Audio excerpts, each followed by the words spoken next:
Assalamualaikum warahmatullahi wabarakatuh. Ketemu lagi di channel Love Story Kisah Nyata. Buat teman-teman yang belum mengenal dengan channel ini adalah lebih kepada berbagi pengalaman positif dan mudah-mudahan bisa mengambil hikmah dan manfaat buat teman-teman sekalian. Oke, buat teman-teman semuanya yang belum subscribe di channel ini, tolong di subscribe dulu, like, komen, dan share. Dan sebelum saya menceritakan satu cerita yang datang ke email kami di channel Love Story Kisah Nyata, tolong dulu dipersiapkan item-item yang membuat kalian nyaman agar bisa lebih fokus untuk mendengarkan channel ini dan tetap betah untuk mendengarkan di ceritanya Love Story Kisah Nyata.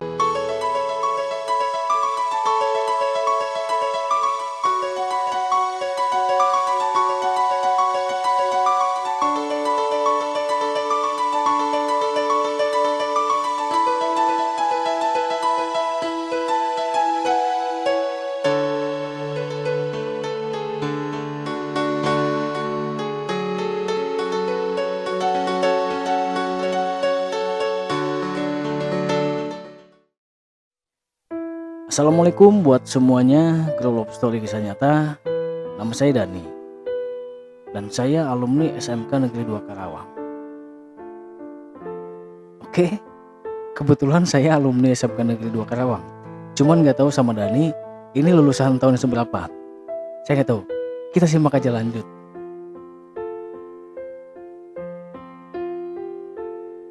Kok saya deg-degan ya bacanya? Untung namanya Dani, bukan cewek.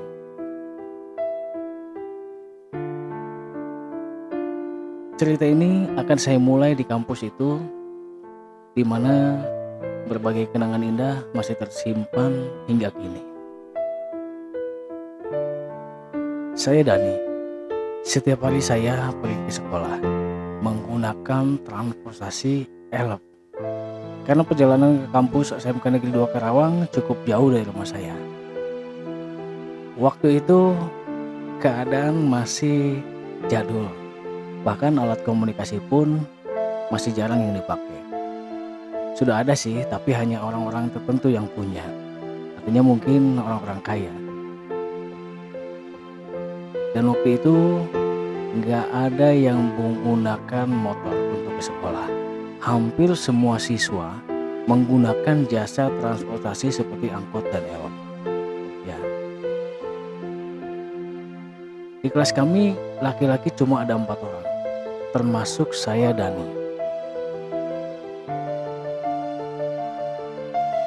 Saking banyaknya anak cewek, saya hampir bingung untuk memilih teman dekat cewek. Oke, saya lanjutin. Ya meski tujuannya hanya sekedar memotivasi biar lebih rajin sekolah. Great. Saya suka. Dulu saya sama teman-teman laki-laki lain menganggap sekolahan hanya taman bermain. Oke. Bagaimana enggak? Kami lebih menyukai jam kosong daripada belajar. Ya maklum, usianya lagi sedang nakal-nakalnya. Ya. Ya semua berjalan seperti hari-hari biasa tanpa adanya cerita cinta dan enggak seperti temen yang lain yang selalu sibuk dengan kisah cintanya. God. Kesian banget Anda ya. Tapi waktu itu saya punya temen deket cewek.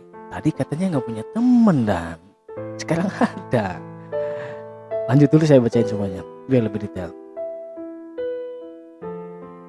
Tapi nggak bisa dibilang pacar. Oke. Karena lebih kepada menjadi sahabat saja. Oh ya.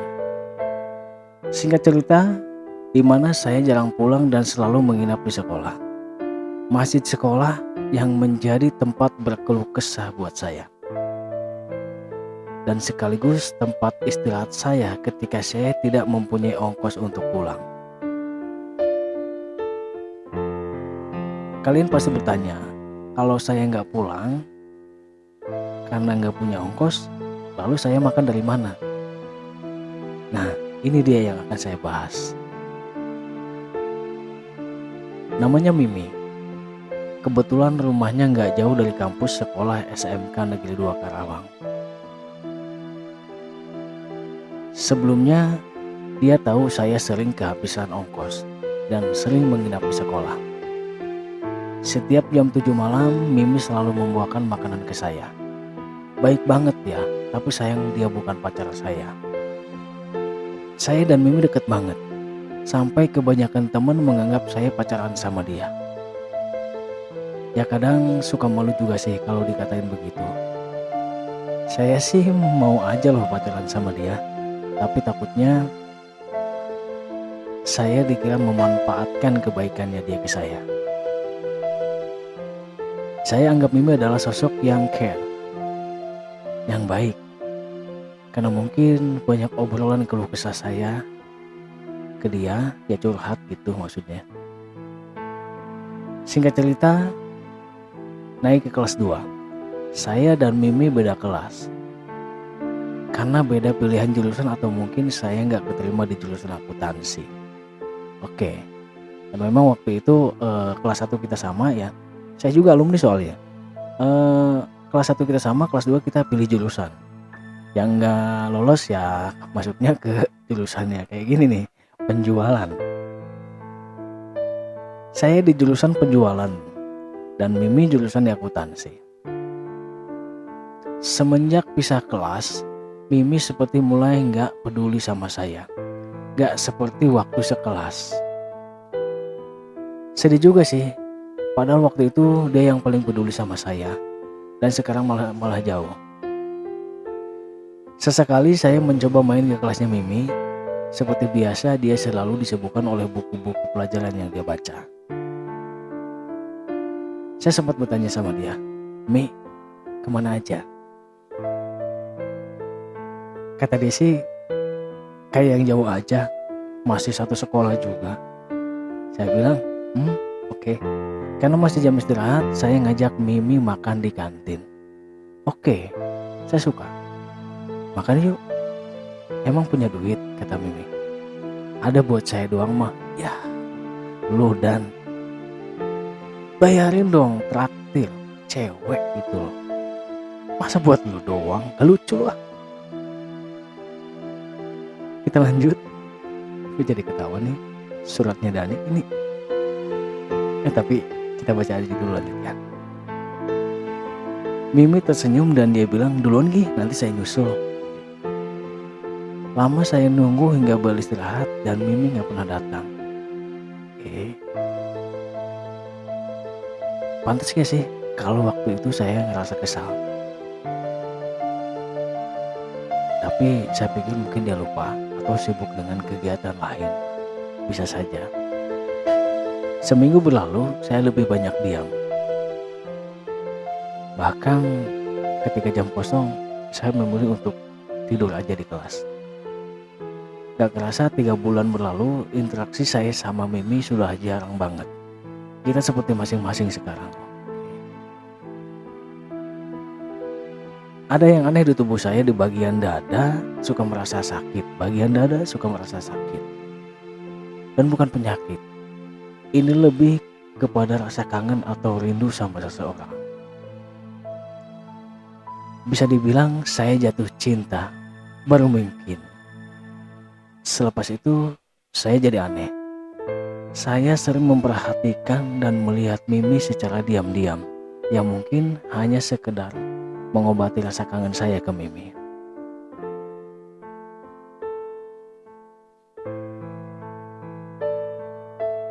Tapi anehnya lagi, saya jadi merasa takut dan malu ketika berpapasan sama Mimi. Kok aneh ya? Rasanya seperti orang yang punya salah, apalagi itu. Belum ngerti saya saat itu. Singkat cerita, naik ke kelas 3. Dan saya masih di kelas penjualan dan Mimi masih di akuntansi. Dulu saya sering berangkat pagi-pagi banget atau nyubuh buat berangkat sekolah hanya karena ingin melihat kursi yang diduduki Mimi. Sesaat saya merasa lega seperti melepaskan rindu sama dia. Anehnya, ketika saya melihat kursinya Mimi dan kebayang dia sedang duduk di situ, saya malah malu. Saya jadi aneh sama diri saya sendiri. Kok jadi begini? Meski saya merasa kacau saat itu, Kegiatan belajar masih saya jalani sebagai anak sekolah, dan gak bodoh-bodoh juga sih. Ketika sampai di kelas 3, saya merasa di titik injury time, di mana waktu kelulusan semakin dekat, dan saya ingin memberitahu perasaan saya. Tapi sekali lagi, saya selalu gagal untuk mengucapkannya. Terkadang konsep demi konsep saya bikin untuk mengungkapkannya, tapi buru-buru mau ngomong, ngelihat dia aja saya malah malu dan takut.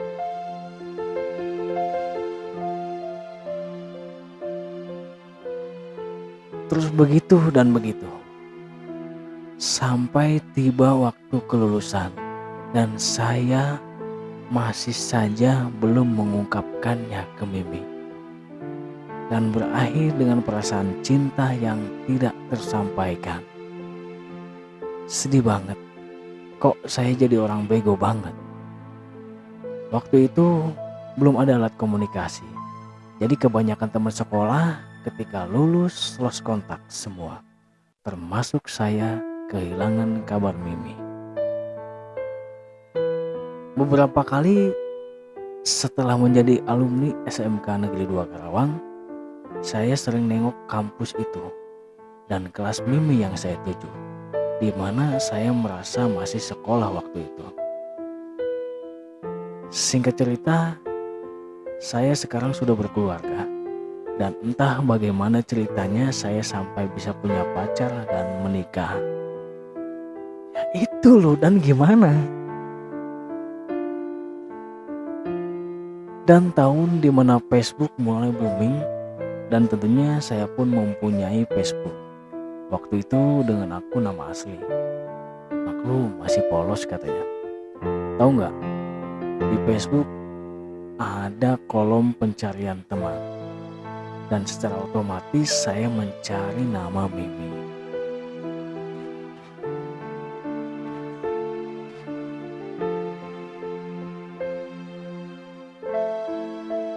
Semakin hari pengguna Facebook pun bertambah, dan secara tidak disengaja muncul sebuah nama asing dengan foto profil sepertinya Mimi.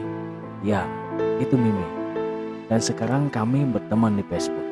Kita saling tukar nomor HP dan menanyakan kabar masing-masing. Dan Mimi sudah menikah. Tiba-tiba karena saya punya kontaknya Mimi, saya jadi kepikiran tentang perasaan yang belum saya ungkapkan. Gila lu Dan. Jangan. Udah punya suami dia. Jangan ya. Saya baca kelanjutannya nih.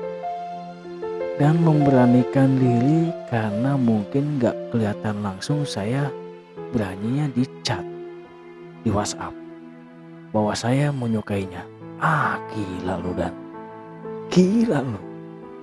Katanya saya sudah bersuami, ngapain ngomong kayak gitu? Nah lo kan, gila sih lu Dan. Gak punya suami dia, ngapain lu ngomong? Tapi kayak kita baca aja dulu, lanjut. Saya bodoh banget, kenapa juga saya ngomong tentang perasaan ke orang yang sudah bersuami, padahal saya juga sudah punya istri. Oke. Kok jadi belebet begini ya? Maaf nih, itu tadi HP-nya dipegang sama temen, bukan saya yang WhatsApp. Dan Mimi pun membalas, oh kirain. And down, finish ceritanya. Ya, gila lu. Bertahun-tahun lu Dan menyimpan perasaan, enak emang lu ya? Sampai waktu yang saya rasa mungkin gak tepat lu untuk mengungkapkan. Saya cuma bisa bilang, don't try this at home. Jangan lu coba lagi. Lu udah terima aja. Yang penting lu bisa komunikasi sama dia, lu bisa ngelihat dia, dan perasaan lu lupain. Jadiin aja lu arahin ke lebih kepada sahabat gitu. Dan bisa kan seperti itu. Lu gak bisa pengen memilikinya lebih jauh atau segala macem, gak mungkin. Lu harus tahu diri juga kalau menurut gua. Jangan ya. Ini ceritanya sampai sini. Kayaknya gue kenal nih orang. Soalnya Saya sendiri nih alumni SMK Negeri 2 Karawang, cuman nggak tahu ini seangkatan apa enggak sama saya. Dan nama Mimi banyak waktu saya sekolah, tapi nama Dani nggak ada. Mungkin ini disamarkan. Oke deh, buat Mas Dani thank you juga buat suratnya, keluh kesahnya yang ikut meramaikan Love Story Kisah Nyata. Dan buat teman-teman yang belum subscribe di channel ini, tolong subscribe dulu, bantu subscribe, like, komen, dan share. Dan bagi kalian yang udah nonton channel ini, adalah channel ini lebih kepada saling berbagi pengalaman positif dan mudah-mudahan bisa membawa hikmah dan manfaat buat kalian semua.